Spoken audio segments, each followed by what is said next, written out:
जय हिंद मेरे सेठ सैनियों, और आप सभी का स्वागत है प्रीतम एकेडमी परिवार में। और मैं हूं पंकज कुमार। तो बात करेंगे आज की इस वीडियो पे एक योजना को लेकर।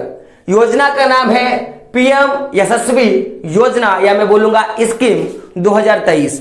तो आखिर ये योजना है क्या, हम लोग इस योजना के बारे में बात करेंगे। और एक अगला मैं वीडियो लाऊंगा जिसमें मैं बात करूंगा कि आप योजना को कब आप ऑनलाइन कर सकते हो और उसका लास्ट डेट जो है वो कब है, एक अगले वीडियो में मैं आपको बताऊंगा। तो सबसे पहले बात करेंगे कि आखिर ये योजना है क्या, इस योजना की कैटेगरिया क्या है, सिलेबस क्या है, एलिजिबिलिटी कैटेगरिया क्या है, कौन से बच्चे एलिजिबल है, और अगर आप पास हो जाते हो तो आपको कितना रुपया तक का छात्रवृत्ति मिलने वाला है, और कौन कौन से बच्चे जो हैं इसको भर सकते हैं, इस पे हम लोग बात करेंगे। तो सबसे पहले समझिएगा योजना का नाम क्या है, पीएम यशस्वी योजना। तो ये सेंट्रल गवर्नमेंट का चलाया गया एक स्कीम है। अब बात करेंगे इस योजना में, अगर आप देखोगे तो आपको 15,000 बच्चों के लिए, मैं गौर कर रहा हूं कितने बच्चों के लिए, तो एक आउट ऑफ सोर्स से पता चला है कि लगभग 15,000 बच्चों को क्या मिलने वाला है, यह स्कॉलरशिप मिलने वाला है। अब आप बोलोगे सर ये स्कॉलरशिप मिलेगा कैसे, तो आपको इसके लिए क्या देना पड़ेगा, एग्जाम जो है आपको देना पड़ेगा, फॉर्म आपको अप्लाई करना पड़ेगा। फॉर्म जो है आपका वो पूरा का पूरा ऑनलाइन मोड पे क्या होगा, आपका फॉर्म भरी जाएगी।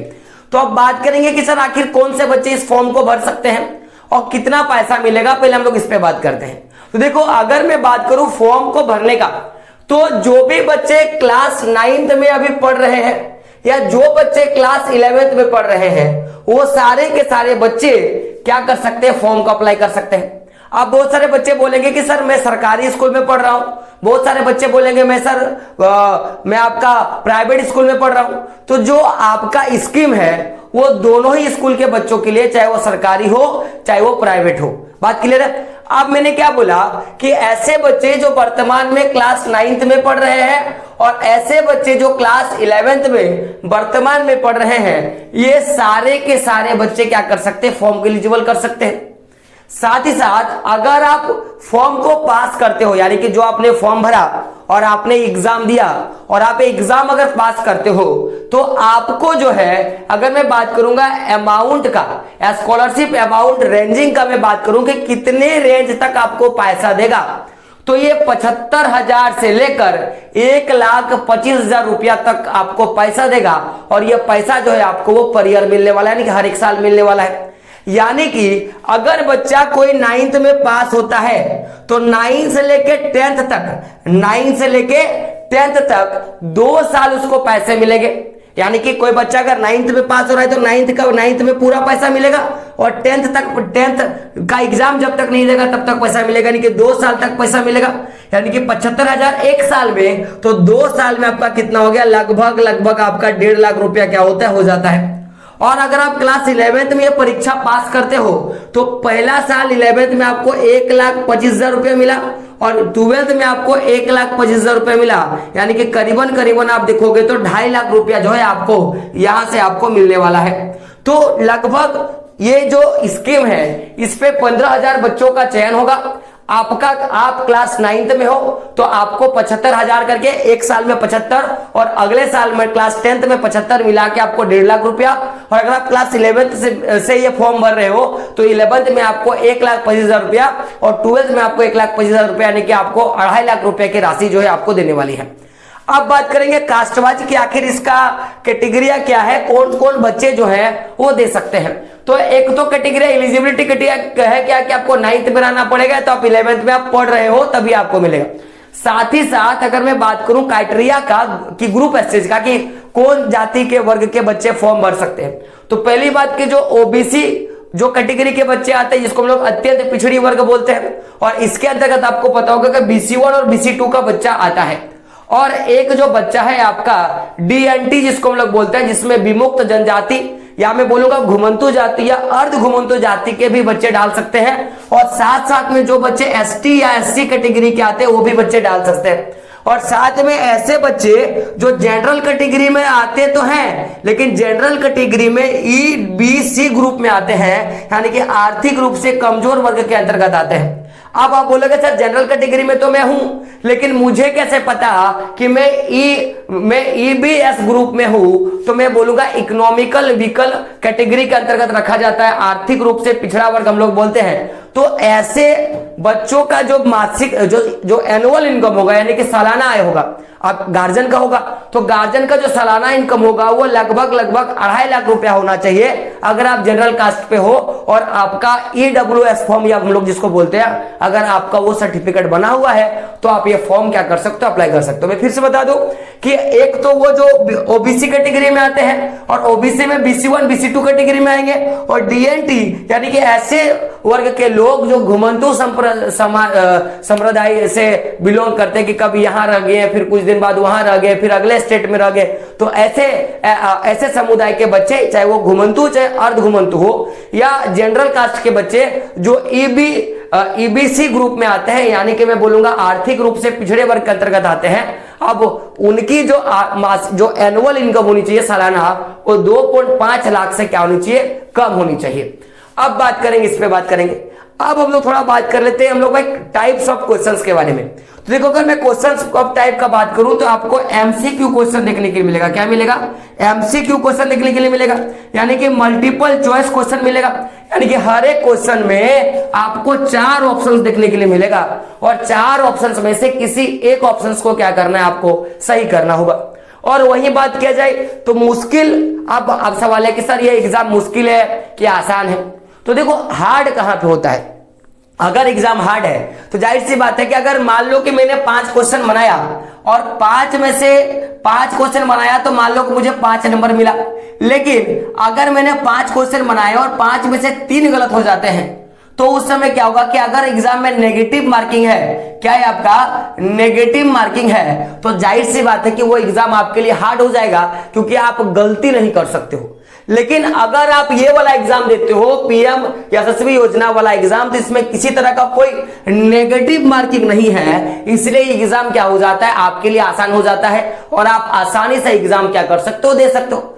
तो मैंने क्या बोला कि जो अगर टाइप्स ऑफ क्वेश्चंस का मैं बात करूंगा तो मल्टीपल चॉइस क्वेश्चन आपको देखने के लिए मिलेगा, और हर एक 4 ऑप्शंस में से एक ऑप्शन आपका क्या रहेगा, करेक्ट रहेगा, और आपको इस एग्जाम में कोई नेगेटिव मार्किंग देखने के लिए नहीं मिलेगा। इसीलिए आपका ये जो परीक्षा है वो बहुत आसान परीक्षा क्या होता है, हो जाता है।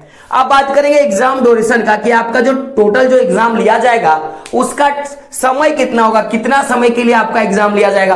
तो जो आपका एग्जाम ड्यूरेशन रहेगा वो क्या रहेगा, 3 घंटे का रहेगा, यानी कि टोटल आप 3 घंटे बैठ के क्या करोगे, एग्जाम देने वाले हो। अब बच्चों का सवाल होगा कि सर चलो आपने तो बोला कि आपका MCQ क्वेश्चन होगा, 4 ऑप्शन होगा, जिसमें से एक आपका सही आंसर होगा। आपने ये भी बोला कि इसमें नेगेटिव मार्किंग नहीं होगा, तो आप ये बता दे सर कि परीक्षा ऑनलाइन होगा कि ऑफलाइन होगा, ऑनलाइन होगा कि ऑफलाइन होगा। तो मैं आपको बता दूं माय डियर फ्रेंड, आपका जो परीक्षा होगा वो पूरा का पूरा क्या होगा, ऑनलाइन मोड पे होगा, यानी कि परीक्षा आपको ऑफलाइन नहीं लिया जाएगा, बल्कि क्या लिया जाएगा, आपका परीक्षा ऑनलाइन लिया जाएगा, यानी कि आप कंप्यूटर पे बैठ के जहां पे भी आपकी सेंटर दी जाएगी आप दोगे। अब सवाल रहा कि सर परीक्षा लेगा कौन, तो आपको पता होगा NTA करके एक एजेंसी है, नेशनल टेस्टिंग एजेंसी जिसको बोलते हैं हम लोग। तो NTA के द्वारा क्या होगा, आपका परीक्षा लिया जाएगा, और NTA के वेबसाइट पे आपको बहुत सारे क्वेश्चंस मिल जाएंगे, जिन क्वेश्चंस का आप MCQ लगाकर आप आराम से परीक्षा पास कर सकते हो। अब बच्चों के मन में सवाल होगा कि सर सिलेबस क्या है, तो मैं सिलेबस बताऊंगा, लेकिन उससे पहले आप क्या करें, चैनल को सब्सक्राइब कर ले और बेल के आइकन प्रेस करें, और ये वाला वीडियो को अपने दोस्तों तक शेयर कर दें, ताकि क्या होगा कि जैसे ही इस वीडियो का और भी कोई ये योजना का जब और भी कोई मुझे जानकारी मिलेगा तो मैं आपको क्या करूंगा, सबसे पहले मैं आपको बता दूंगा।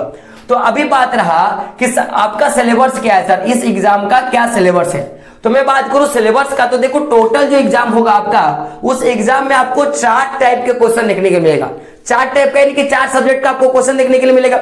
एक जो आपका सेक्शन रहेगा, सेक्शन का मैं बात करूं तो सेक्शन A, B, C और D, 4 सेक्शन, यानी कि 4 टाइप का क्वेश्चन मिला। पहले जो सेक्शन है उसमें आपको मैथ का दिखेगा, दूसरा में आपको साइंस का दिखेगा, तीसरा में आपको सोशल साइंस का, और चौथा में आपको जीके बोलो या जनरल अवेयरनेस बोलो, जनरल नॉलेज बोलो या जनरल अवेयरनेस बोलो, तो दोनों का आपको क्या मिलेगा, क्वेश्चन आपको देखने के लिए मिलेगा। मैंने क्या बोला, जीके या जीए जनरल अवेयरनेस का आपको क्वेश्चन देखने के लिए मिलेगा। तो आपका गणित रहेगा, विज्ञान रहेगा, सामाजिक विज्ञान रहेगा, और जीके या मैं बोलूंगा कि आपका सामान्य ज्ञान और जनरल अवेयरनेस जो है आपको क्वेश्चन देखने के लिए मिलेगा। आपको इस 4 टाइप के क्वेश्चन देखने के लिए मिलेगा। अगर मैं बात करूं नंबर्स ऑफ क्वेश्चंस का कि सर मैथ के कितने क्वेश्चन पूछे जाएंगे, सर साइंस के कितने क्वेश्चन पूछे जाएंगे, सोशल साइंस के कितने क्वेश्चन पूछे जाएंगे, और जीके या जीए का कितना क्वेश्चन पूछा जाएगा, तो मैं आपको बता दूं कि मैथ के टोटल 30 क्वेश्चन पूछे जाएंगे, और हर एक क्वेश्चन को अगर आप सही करते हो तो उसके लिए आपको 4 नंबर दिया जाएगा। यानी कि 30 क्वेश्चन है, तो 30 में से अगर आप एक क्वेश्चन अगर सही करते हो तो 4 नंबर मिलेगा। और मान लो 30 के 30 क्वेश्चन सही करते हो तो आपको 120 नंबर मिलेगा। उसी तरह साइंस में अगर आप हो तो साइंस में आपका 20 क्वेश्चन पूछा जाएगा, और हर एक क्वेश्चन अगर आप करेक्ट करते हो तो आपको 4 नंबर मिलेगा। यानी कि आप देखोगे तो 80 नंबर का आपका एग्जाम किसका होगा, साइंस का होगा। वही अगर आप मैं बात करूंगा किसका मैं बात करूंगा, आप देख सकते हो सोशल साइंस का, तो सोशल साइंस में भी आपको एक क्वेश्चन सही करने से 4 नंबर मिलेगा। यानी कि ओवरऑल देखोगे तो आप 25 चौक 100 यानी कि 100 नंबर का आप क्या करोगे, सोशल साइंस का एग्जाम दोगे। और जीके जीएस का मैं बात करूंगा तो इसके लिए भी आपको हर एक सही उत्तर पे 4 नंबर मिलेगा, यानी कि 100 नंबर का आप टोटल एग्जाम दोगे। तो 100 100 200 और यहाँ पे 200, यानी कि टोटल 400 नंबर का आप क्या करोगे, एग्जाम दोगे। यानी कि टोटल मार्क्स ऑफ एग्जाम का कितना होगा, एग्जाम में टोटल मार्क्स कितना होगा, तो 400 मार्क्स का आपका एग्जाम होने वाला है। वही मैं बात करूं टोटल नंबर्स ऑफ क्वेश्चंस का कि कितना क्वेश्चंस आपको पूछा जाएगा, तो देखो 30 क्वेश्चन हो गया मैथ का, 20 क्वेश्चन आपका साइंस का, तो 30 20 50, और क्या हो गया सोशल साइंस का 25 क्वेश्चन 50 और 25 75, और जीके या जनरल अवेयरनेस का 25 क्वेश्चन तो 25 तो 75 और 25 कितना हो गया 100, तो टोटल 100 नंबर का आपका क्या होगा, क्वेश्चन पूछा जाएगा। अब बात करते हैं क्वेश्चंस ऑफ लेवल का कि आपका जो क्वेश्चन पूछा जाएगा वो किस लेवल का होगा। जैसे अगर आप क्लास 9 में फॉर्म भर रहे हो तो आपका जो लेवल ऑफ क्वेश्चन रहेगा माय डियर फ्रेंड वो क्लास 8 का रहेगा। यानी कि आपको क्लास 8 के मैथ, साइंस, सोशल साइंस और 8 लेवल के जीके जैसे आपको पूछे जाएंगे। और अगर आप क्लास 11th में अगर आप हो और क्लास 11th में आप फॉर्म भर रहे हो तो क्लास 10th का मैथ, साइंस, सोशल साइंस और जीके और जीएस का क्या होगा, आपको क्वेश्चन जो है पूछा जाएगा। तो ये आपका लेवल ऑफ क्वेश्चन है कि सर लेवल क्या होगा, तो मैंने लेवल बता दिया। तो देखो जो भी डाउट्स थे कि सर क्या एलिजिबिलिटी कैटेगरिया है, कितना पैसा मिलेगा, पर साल कितना मिलेगा, 2 साल में आपको कितना मिलेगा, आप कौन से कास्ट के हो आप फॉर्म भर सकते हो, सिलेबस क्या है, question of exam types of आपका क्वेश्चन मैंने बता दिया, एग्जाम ड्यूरेशन बता दिया, एग्जामिनेशन मूड बता दिया। तो इस एग्जाम को लेके जो भी क्वेश्चंस बन सकते थे मैंने आपको बता दिया। अब एक अगला वीडियो आएगा जिसमें मैं आपको बता दूंगा कि आखिर आप कब तक अपना फॉर्म अप्लाई कर सकते हो, कहां से फॉर्म अप्लाई कर सकते हो, इसकी सारी जानकारी। और अगर आपको इसकी तैयारी करनी है तो आप कमेंट बॉक्स में बता सकते हो, हम लोग उसकी तैयारी भी जो है मैं आपको करवा दूंगा। तो वीडियो कैसा लगा कमेंट बॉक्स में बताना है। साथ ही इजाजत में बोलूंगा कि रख हौसला वो मंजर भी आएगा, कि रख हौसला वो मंजर भी आएगा, प्यासे के पास चलकर एक दिन समंदर भी आएगा, तू थक कर ना बैठ ए मंजिल के मुसाफिर, कि तू थक कर ना बैठ ए मंजिल के मुसाफिर, मंजिल भी मिलेगी और मंजिल पाने का मजा भी आएगा। यानी कि जो आप देख सकते हो ना, क्या जो आपका 2,50,000 तक का जो आपको राशि मिलने वाला है क्लास 11th और 12th में, या आप क्लास 9 और 10th में आपको लगभग 1.5 लाख रुपया तक का जो राशि मिलने वाला है ना, वो आपको मिलेगा। बस आपको क्या करना है कि आपको खामोश नहीं रहना है, आपको उदास नहीं होना है, क्योंकि ऐसा नहीं है कि आप नहीं कर सकते हो यार, आपने पढ़ा है। अगर आप क्लास 9th में हो तो आपने 8 पढ़ा होगा, आप क्लास 11th में हो तो आपने 10th पढ़ा होगा, तो जाहिर सी बात है कि आप आराम से पास कर सकते हो, क्योंकि 15,000 बच्चे हैं और आप कर सकते हो। लेकिन एक बात गौर करना, जब 15,000 बच्चों की बात है और ऐसा नहीं कहा गया कि केवल झारखंड के बच्चे डाल सकते हैं या बिहार के बच्चे डाल सकते हैं, यानी कि ओवरऑल पूरे भारत के बच्चे ये फॉर्म डालेंगे तो एग्जाम थोड़ा हार्ड होगा, तो प्रिपेयर जो है आपको बहुत ज्यादा करना होगा।